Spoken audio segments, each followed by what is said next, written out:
Fala moçada, aqui é Flávio Pedron e eu estou passando rapidinho só para bater um papo com vocês e cumprir uma promessa que eu fiz aos meus alunos de produzir um videozinho acerca da figura do IPVA, né? Então, sem mais delongas, eu vou exibir aqui um material, né, um slidezinho que eu fiz com algumas informações importantes e essenciais acerca da figura do IPVA. A primeira coisa, né, que a gente tem que ter em mente quando lidamos aqui com o IPVA é que o IPVA é um imposto sobre a propriedade de veículos automotores. Ele tem previsão no sistema constitucional brasileiro, né, e vamos verificar isso exatamente a partir das disposições constitucionais.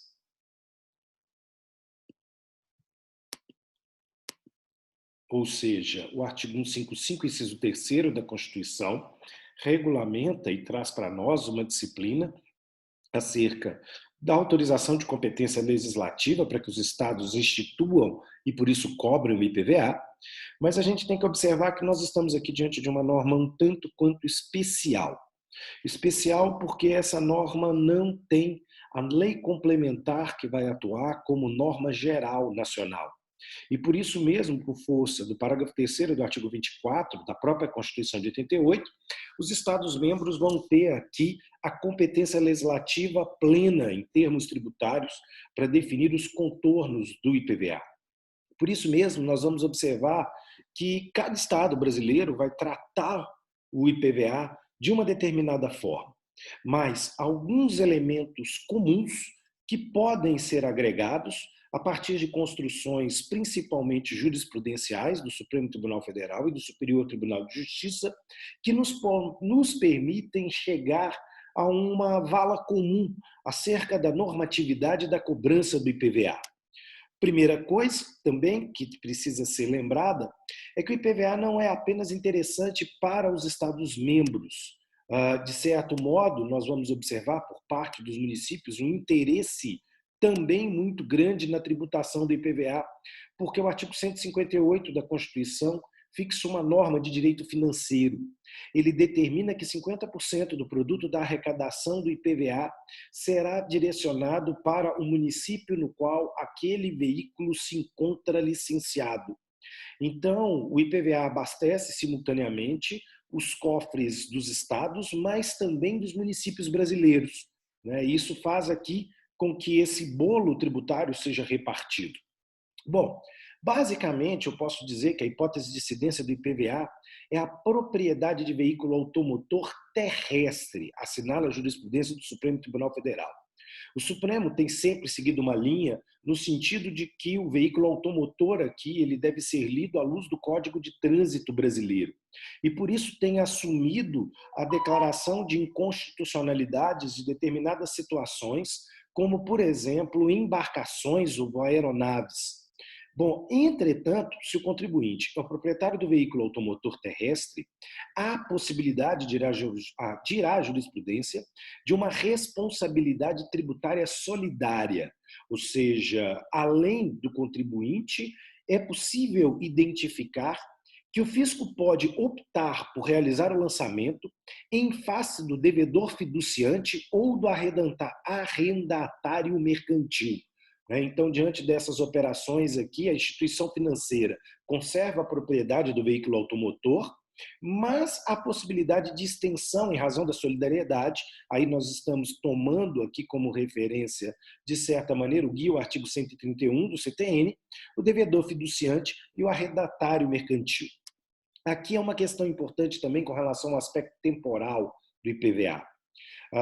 Se a gente pode dizer que a hipótese de incidência aqui, ela tem como seu marco temporal de maneira variada se nós estamos diante de veículo novo, usado ou importado.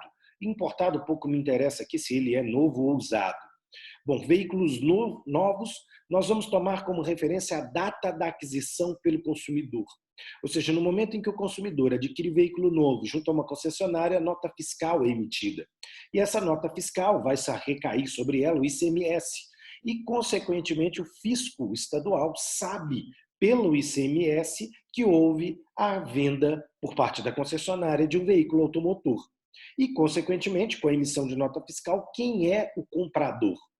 Então, como o IPVA é um tributo lançado pela modalidade de ofício, fica fácil identificar o contribuinte e, consequentemente, realizar a tributação de ofício. Bom, se eu tenho um veículo usado, o meu marco temporal aqui é a data de 1º de janeiro de cada respectivo exercício tributário.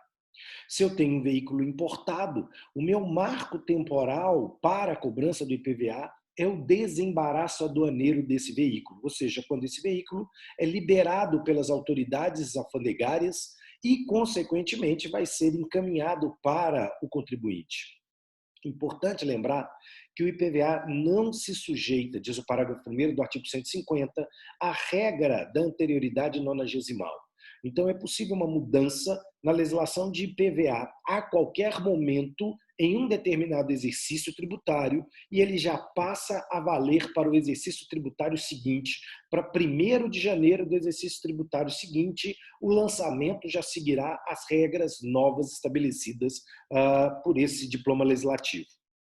A base de cálculo do IPVA toma como referência a expressão valor venal do veículo. Mas esse valor venal não é o valor de mercado. Afinal de contas, oneraria de maneira absurda o fisco estadual identificar o valor de mercado de cada veículo que compõe a sua frota. Então, por isso mesmo, nós vamos utilizar uma tabela no qual esta Secretaria de Fazenda, podendo fazer-se servir da tabela FIPE, para estabelecer aqui a tributação e o cálculo do veículo respectivo. É importante a gente pensar aqui que, tratando-se de veículo movido exclusivamente com etanol, há uma possibilidade de redução da base de cálculo em até 30%. O que acontece hoje é que, com a tomada do mercado pelos veículos flex, nós vamos observar que o veículo exclusivamente de etanol, basicamente, ele vai desaparecer. E no campo das alíquotas do IPVA, o Senado Federal vai realizar a fixação por força aqui de resolução, como determina o texto constitucional, para impedir a eventual situação de guerra fiscal. Então, diante desse cenário, cada Estado tem uma liberdade para, dentro dos parâmetros fixados pelo Senado Federal, estabelecer as suas alíquotas. Por isso mesmo, Estados diferentes trazem alíquotas diferentes. Pode haver, o Supremo Tribunal Federal sinaliza que é constitucional a diferenciação das alíquotas em razão da função e do uso do veículo. Então, veículos de passeio podem ser submetidos a uma alíquota, veículos de natureza comercial a outra alíquota. Entretanto, o Supremo Tribunal Federal entende ser inconstitucional a discriminação através de alíquotas entre veículos nacionais e importados. Então, para uma análise mais detalhada, teríamos que olhar legislação a legislação estadual acerca do IPVA. Os contornos gerais são basicamente esses e fica aqui então o meu recado. Um grande abraço a todos e até a próxima oportunidade.